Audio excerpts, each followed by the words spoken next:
Test.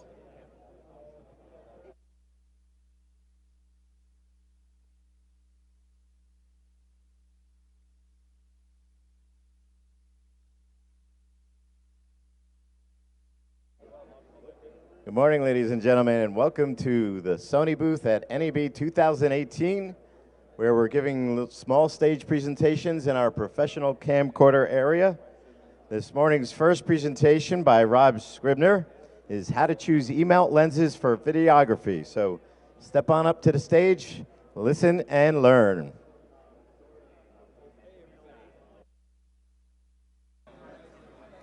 All right, I think I'm live now.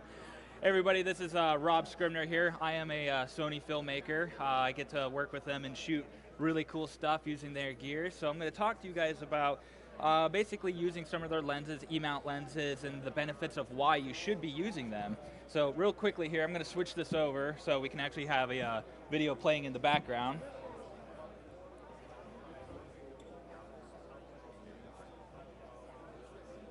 And, oop. This guy here, that's not my video. This guy here.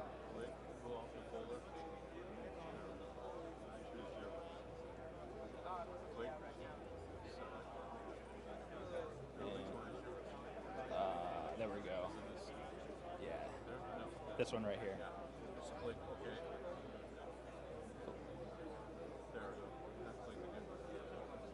Okay, here we go. So these are some of the lens videos that I had the privilege of making here using quite a variety of lenses here. So just to kick things off is, so why would I be using an E-mount lenses, you know, when you can use adapters and whatnot, but the biggest thing for me is if I'm going to shoot Sony, you might as well shoot native Sony E-mount lenses.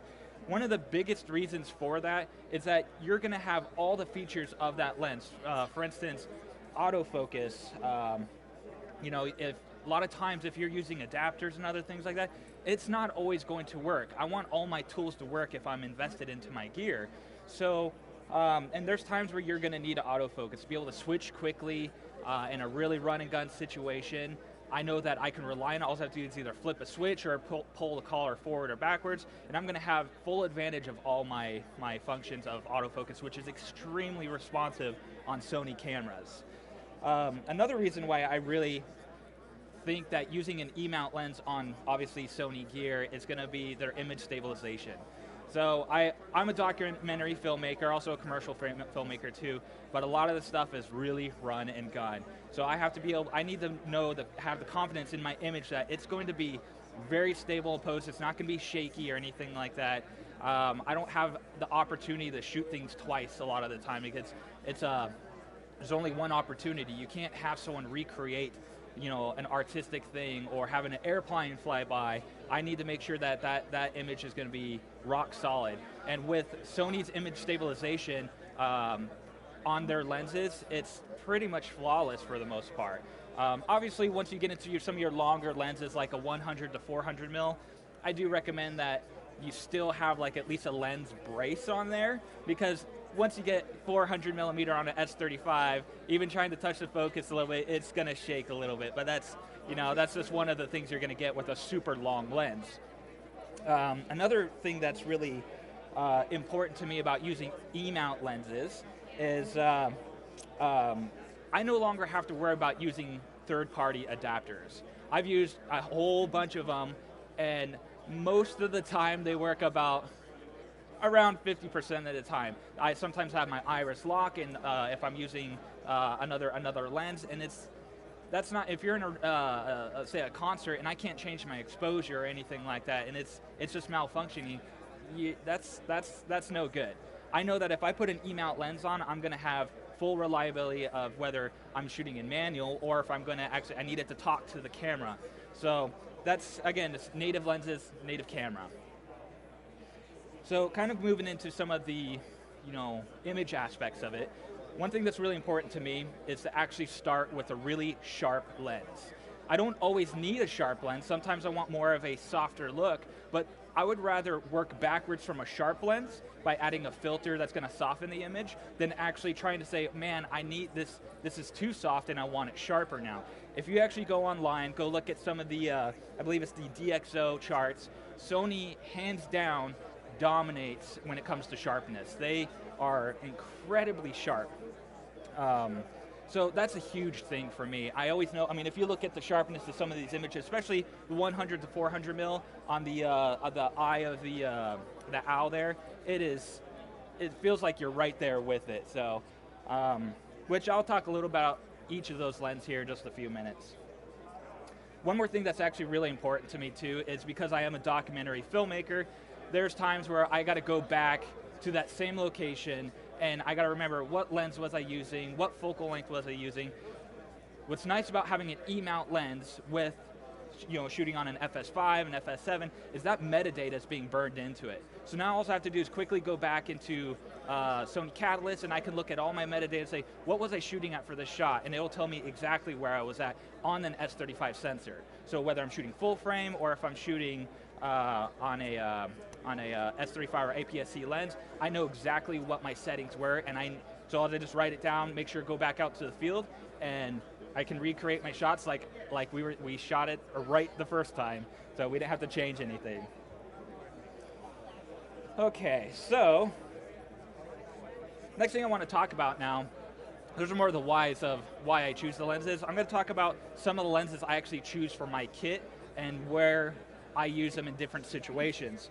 So one lens, I don't know if it's actually here today, one of my favorite lenses I've had for a long time is actually just a Sony 20mm 2.8. It's a tiny little pancake lens, but the reason why I love this thing is that it is so small, so light, it's really easy to throw it onto a FS5 or even an FS7, and I can throw that on my gimbal now, and I don't have to worry about this big long lens, having to put a rail, spend forever balancing everything. And not to mention, I'm a one-man band for a lot of this stuff. I don't have focus pullers. I don't even have a fancy system, but I can switch that over to autofocus, and I know that it's going to be super fast changing it, and that's a big thing for me, and I can rely on that. And again, if I ever need to go reference what I was doing, I just go check my metadata, and all my information is burned in there. Another lens, probably, I would have to say that this is probably my go-to lens. It's not this one up here, but it's the 18 to 110. It's the kit lens that actually comes with the FS7 M2. So this is a parfocal lens. There's not a lot of parfocal lenses out there as far as the Sony ones, but this one is absolutely robust and brilliant and sharp. It has every single feature on it that I need. Now it is an f4 lens, but I shoot most of my stuff around f4 anyways. I don't really necessarily need to go into the super no man's land of 2.8 or even lower than that for the most part, unless I'm trying to really spice up a shot. So f4 is plenty for me. What I like about it is that you can either click it or de-click it with your iris. It's got the full image stabilization.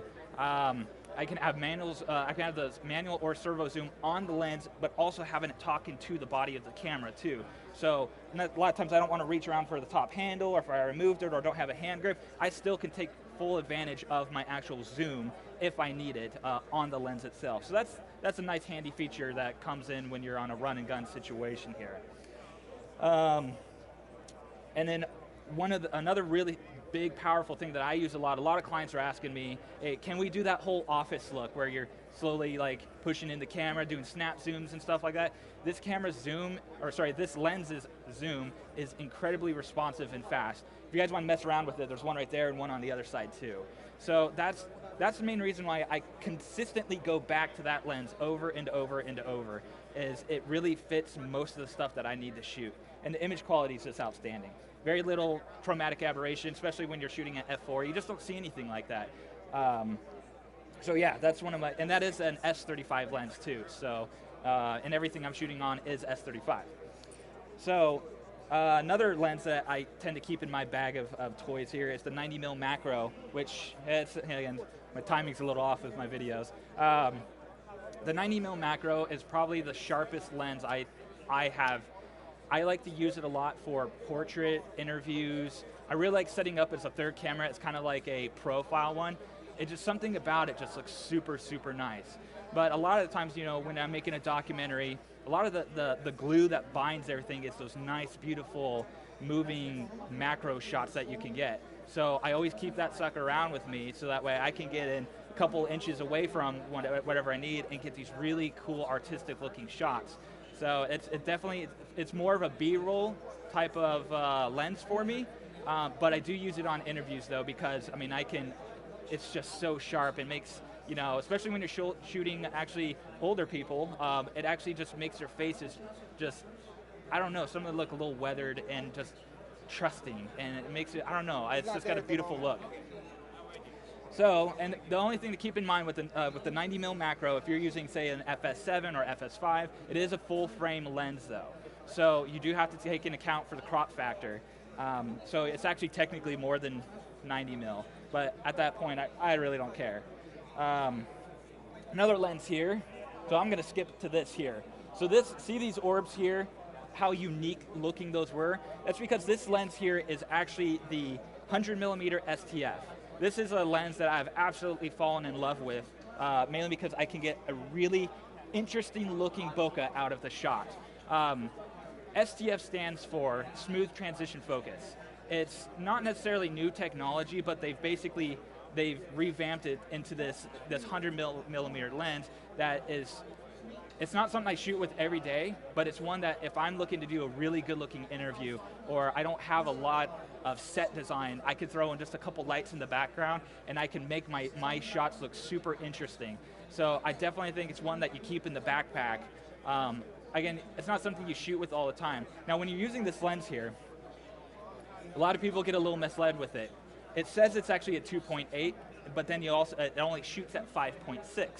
So it is a 5.6 lens, but it's taking full advantage of, if you were shooting at a 2.8 wide aperture, this is what your bokeh would look like. But it's operating around like a 5.6 f4-ish. So that's why they call it smooth transition focus there. So keep that in mind. It's light speed is not 2.8. You're just getting the look of a 2.8 in your background with your bokeh and whatnot. Let's see, where's another thing about that here? Yeah, that's pretty much it on the 100mm STF. So now we can quickly move over to the another reliable lens I shoot with is the 70 to 200mm. Now, a lot of people have this lens because it's just kind of completes your package for the most part. And being able to shoot at a super shallow depth of field if you need to create interesting rack focuses or opening or closing it way down so more is in focus, I like having that option. It's just a beautiful, robust lens. Image stabilization on it's really good, as you can see here. So, I'm shooting all the way at 200mm S35, and there was no shake to it because the image stabilization is working in full force there. And then obviously the typical things, autofocus, which is nice. If I'm shooting an airplane flying across the sky and I've got that lens, more than likely I'm not going to be able to keep it in focus the whole time. But if I make sure that sucker's in autofocus, it pretty much locks on the whole time. So it's definitely a time saver because I can't ask that airplane to keep going round and round and round and round. What else here? I think I've covered almost all my lenses here, except for one more. So the 100 to 400mm lens. And I was asked earlier, what was one of my favorite lenses to work with? And I would have to say it's probably the 100 to 400mm lens. There's something incredibly sharp about this lens, and I can't quite put my finger on it, but when you zoom in on an S35 sensor, 400mm, sometimes, trying to get your focus in can be a little tough. It is so sharp that I don't even question.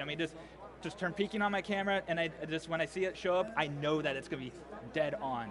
It has very little chromatic aberration. It's an I think it was an f4 to 5.6. So it's a little variable, but not that much of a difference for me to really underexpose a shot or anything like that if I zoom in. So there's plenty of latitude with my codecs and everything I'm using. But again, I did mention this earlier, is that if you are going to use that lens though, I do recommend at least getting a lens brace with some rails on there, because at 400 millimeter, even with the IS on, touching it can be on a cold day, like for instance here, it's freezing, your hands are shaking. It is trying to find it there does get a little shaky. So, but step away, you don't necessarily be running with the movement and stuff. You can see how incredibly sharp it is. I mean, look at the reflection that you're getting in there. Plus, in this situation here, it's really hot. I really don't want to put my camera way too close to this hot source. I can step way back and get these beautiful shots in there. So, but that's basically it. That's my kit. This is why I shoot with E-mount lenses. Just to recap, is I get full function of everything that I need, and I don't have to worry about having a feature that just won't work or only works part of the time. So it makes sense to shoot native lenses on native cameras. So, you guys have any questions at all? So, all right. Well, if you guys have any questions at all, I'll be just hanging around the stage here, and yeah, looking forward to talking to you. Oh. Which lens would be for the new A7?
Test one.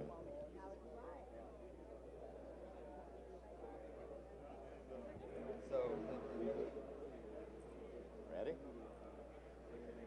Yep. Good afternoon, ladies and gentlemen, and welcome to the Sony booth for NAB 2018, where we're here at the professional camcorder section of the booth. We're giving presentations all day. Our next presentation, the introduction of new palmcorders with fast hybrid autofocus by Doug Jensen. Take it away, Doug. All right, thanks, Tom. So step right up and watch a cameraman who said he would never use autofocus change his whole way of thinking, okay? That's basically what this presentation is about, is me eating crow, saying I would never use autofocus, and I've changed my whole way of thinking on autofocus based on these new camcorders. So fast hybrid autofocus, that's what Sony calls their new autofocusing technology they're putting on their newest camcorders, such as the Z90. There's a couple of other cameras in this family called the NX80 and the AX700, which offer similar features and offer the same autofocusing capabilities. So this is basically the camera we're going to be talking about today. I'm going to show you some footage in a minute that I've shot with this footage to demonstrate how the autofocus works. But before we do that, let's talk a little bit about autofocus on the camera in general. First of all, let me preface everything I'm going to say by there's no reason not to use manual focus on the cameras. There's nothing wrong with manual focus on the cameras. The focusing is very smooth, silky. It's great to use. The dial, the lens ring, no problems with that. So it's a very easy camera to do manual focus if you prefer to do that. And for a lot of my shooting, I will continue to do manual focus for like interviews and things like that where the subject matter isn't moving very much. Manual focus is still going to be my primary way of focusing. The camera has focus magnification, so you can push the button, it magnifies the image in the viewfinder, and it has really good peaking controls that can be customized however you want to. So just let that be the preface on everything, that there's nothing wrong with manual focus on the cameras.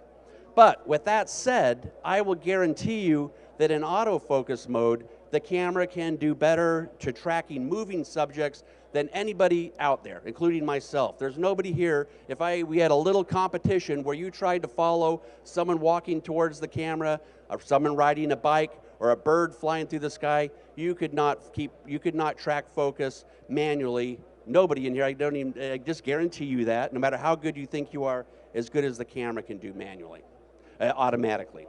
So let's take a look at some footage. I only have about maybe 10 or 15 minutes to talk. We have more time than that, so there's plenty of time for questions and stuff. So if you have any questions, fire them out there. I can pause the video if we need to. So let's see. So right now, fast hybrid autofocus is on these three cameras. And, let me pause one more time.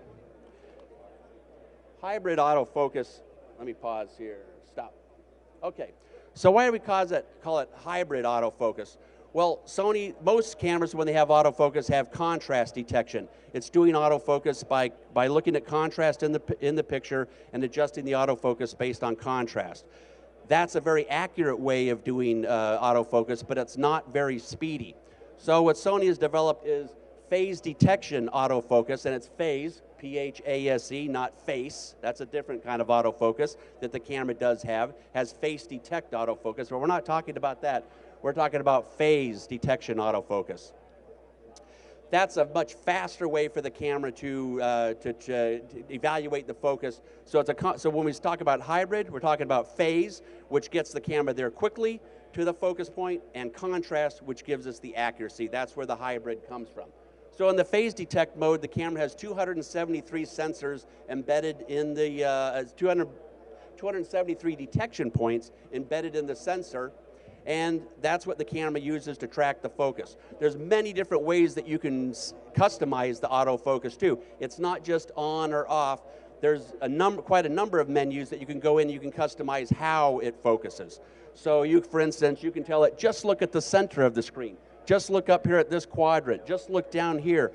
You can tell it to lock on focus. You can tell it how quickly you want it to change focus. So if I'm focused on this gentleman and I pan over here, how quickly do I want that to go from one person to the other? In some situations, I may want that to be a nice smooth transition, a nice smooth rack focus. In other situations, I just may want it to get it there as fast as I can. I don't care about being pretty during that transition. I just want it to get there fast. So those are the kind of settings that you can go to in the menus and control how you want the autofocus to function. So tremendous amount of control in there for customization, which is always good. But with that said, most of the video that I'm going to show you now was stuff that I shot myself as test footage. I don't work for Sony. I'm an independent freelancer. I produce training videos and write books and stuff for some of the Sony camcorders. And so in the process of doing that, after I have bought my camcorder, Sony doesn't give me camcorders, I take the camera out and I put it through all of its paces, not just autofocus, but also exposure and every other setting and control on the camera. So most of what you're going to see here is stuff that I shot in my process of producing my training video for this camera of autofocus, that I went out and said, well, how good is it? Is this going to be good enough? And in the process, I became a believer that yes, it is good enough for me to use. And as I continue to use that camera in real world situations, I will be using autofocus, as I said earlier. So let's look at some footage here. Let's see how good this thing works. This is actually 3 cameras. This is the Z90. There's also the step down from here would be the NX80 and then the AX700. They're all, as far as autofocus goes, image quality, all that, they're all identical. What you lose is some bells and whistles on one camera versus another. And I won't get into that right now. We can talk about it afterwards. But as far as autofocus goes, whether you got an AX700 or an NX80, it would work exactly the same as the Z90. One thing I love about this camera, just to say, I love this camera because it's so small. I can take it anywhere, shoot stock footage with it. No one's going to give me a second look. If I undo these 2 screws right here on the handle, I can take the handle off and take the lens cover, the lens hood off, and it looks just like a little consumer camera. But yet, I'm shooting 4K professional video. It's an amazing little camera. All right, so go ahead. So without further ado, let's look at some footage.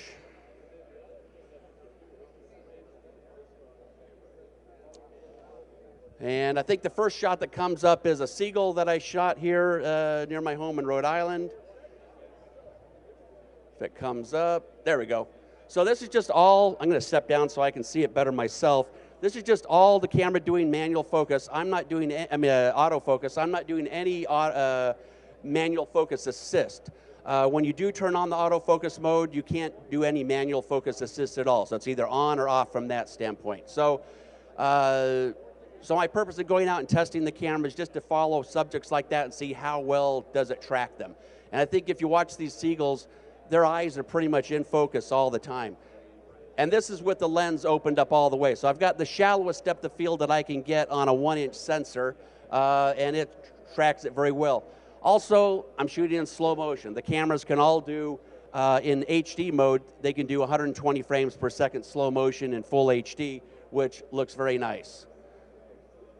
And that seagull's moving very fast, because that slow motion is slowed down 5 times. So that seagull's flying across there 5 times faster than what you're seeing it. I could not follow that seagull that accurately manually. No, there's no chance with a camera such as this. So another thing I like about the autofocus is it doesn't get fooled by stuff in the foreground or background. Notice how the train is coming, and notice how it's parfocal also. So I can zoom in and out as I want to change the framing without having to worry about losing the focus. And the camera's not going to be fooled by trees, by light poles, by other things that come into the foreground. It's going to stay locked on to whatever I want.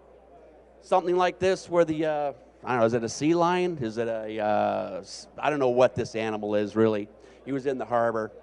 But there's really no sharp edges on him. It's a kind of a low contrast image if you want to look at it that way, and yet the camera's tracking him quite well. And again, he's moving faster than you think because this is all slow motion stuff. Tracking the dog, zooming in, it's holding the focus. Notice that the waves and the background stuff, that's all out of focus, but where he is, where the water's splashing stuff, that's all razor sharp in focus, and I'm not doing anything. The camera's just doing that all on its own. Again, an animal like this coming at me in slow motion, when the subject's coming directly toward you, that's the hardest stuff to track focus on, and the camera does it, flawlessly, mostly flawlessly. I'm not going to say it's perfect, but hey, no, I wouldn't be perfect if I would be way worse doing it manually. So on this great blue heron, as I pan up from his legs up to his beak, you can see that it stays in focus right where I want it. Anything that's sort of in the center of the frame there is staying in focus. We'll come back to this bird a second when he goes to feed and stuff, and his head goes out of frame for a second. I don't follow him very well. And as his head goes out of frame, does the focus slip? No, it stays right where it was. So when his head pops back up, he's still in focus. That's a setting on the camera that you can control, and how fast is the camera going to react when it senses that the subject has gone out of the screen. So again, this is all shot with little Z90, a couple $1,000 camcorder, shooting in 4K or HD, very good quality camera. And okay, so here, now watch how as I follow the bird through these weeds, the camera's not being fooled by the weeds in the foreground. He stays in focus until the weeds become so thick, and then the camera decides that he can't be shooting that bird anymore. He's got to be shooting something else, and you'll see the focus slip to the weeds, which is exactly what I would expect it to do. So he's right there. So finally it gives up and says he's too obscured, and to me that's pretty much exactly what I would want it to do. Yeah, a nice transition. Again, a little bit more on the bird. I've got some other subjects coming up here in a second also, but his eye is razor sharp, and it doesn't really matter where he moves or how he moves within the frame. His eye is still staying razor sharp. Is that a phase detection that's doing that? Yes. The combination of the phase detection and the contrast detection, the hybrid mode. So we've got the contrast for the accuracy and the phase to look at those individual points. If you were looking through the viewfinder right now when I shot this, you would actually see little green boxes popping up showing me exactly where the camera is focusing. So right now, I would probably be seeing little green boxes on the little bird's eye there as the camera's focusing on that. So again, zooming out, I don't lose focus. It's a parfocal lens. Now on this shot here, I'm going to pan from the bird or tilt to up to the alligator, and the alligator's in focus when it gets there.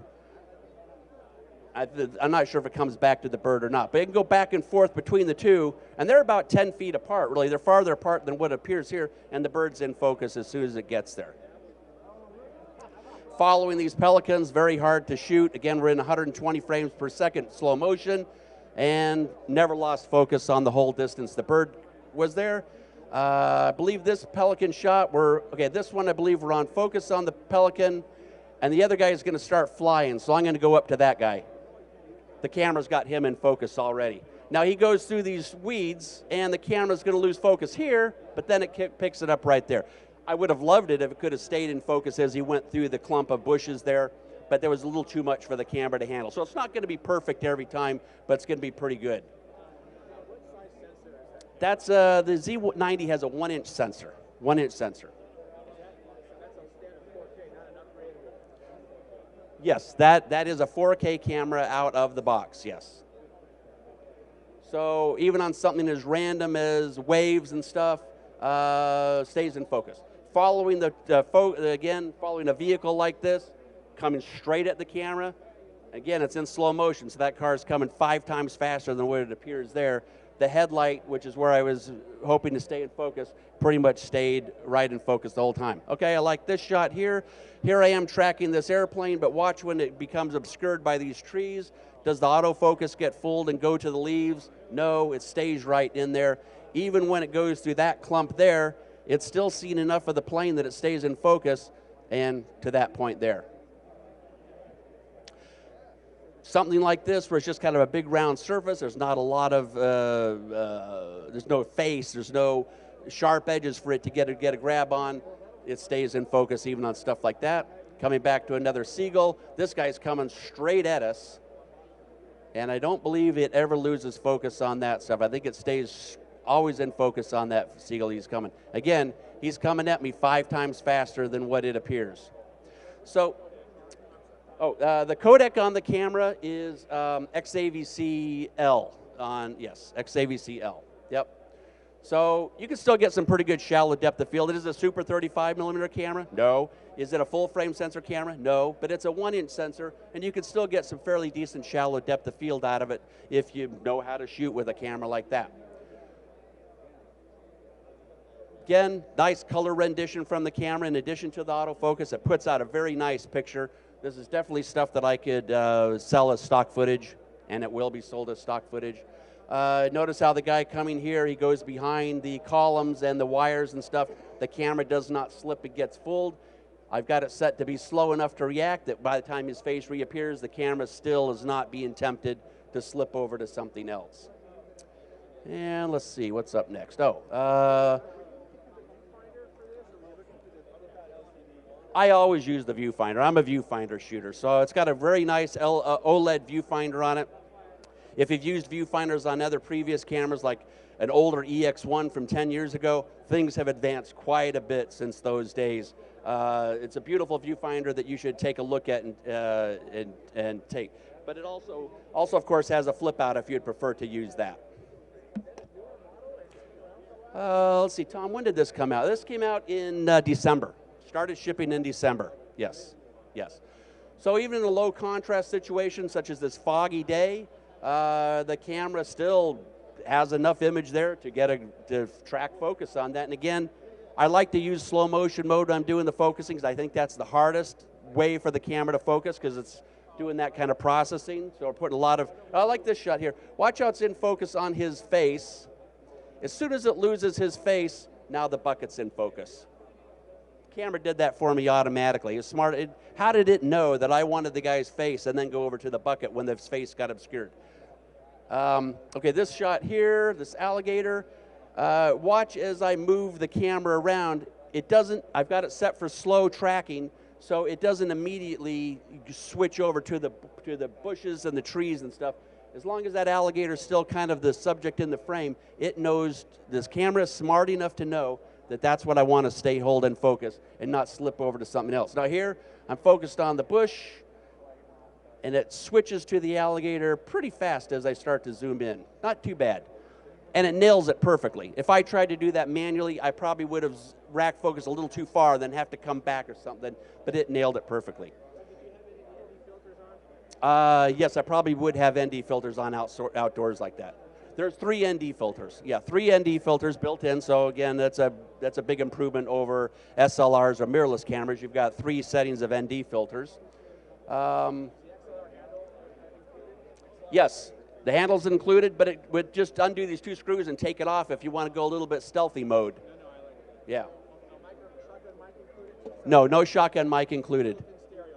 Built-in stereo mic on board the camera. I use the Sony MS2 microphone on there. It's a nice little short stubby microphone. It works great on that. But great image on the on there. It watches. I zoom in on one of these flowers. It stays in focus. I'm zoomed in on the bottom flower. As I zoom, there's no focus hunting. There's no parfocal issues where it goes in and out of focus like you would have with an SLR lens. Goes right in on it. And yes, there is a link controller, but I'm doing it by hand. I'm doing it, has 2 zoom controllers here, a rocker on top and a rocker here on the grip where you would expect it to be. You can also zoom with the ring on the lens, but I find that a little awkward. 12x. 12x, that's right, yes. Yep. What's that?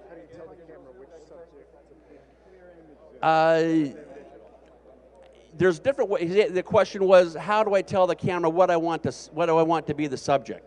Well, on stuff like this, the camera just knows. The camera has brains. I don't know how they do it, but the camera knows.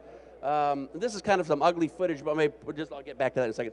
The point of this is it's not great looking footage, but watch how well the camera tracks the bird. I was shooting with my F-55 this same day, and I couldn't track the bird manually with that camera anywhere near like this camera could. But anyway, how does the camera know what to focus on? It just knows. I don't know how they do it. It's magic. It's pixie dust they're putting on the camera. Here, you better. Hey guys, that's a video camera. That's the difference between a DSLR and a video camera. I go way back with Sony. a video camera just has that capability. It has the intelligence to lock in on something as you're tracking it, unlike a DSLR. And I shoot all cameras, so anyway, thank you. There you go.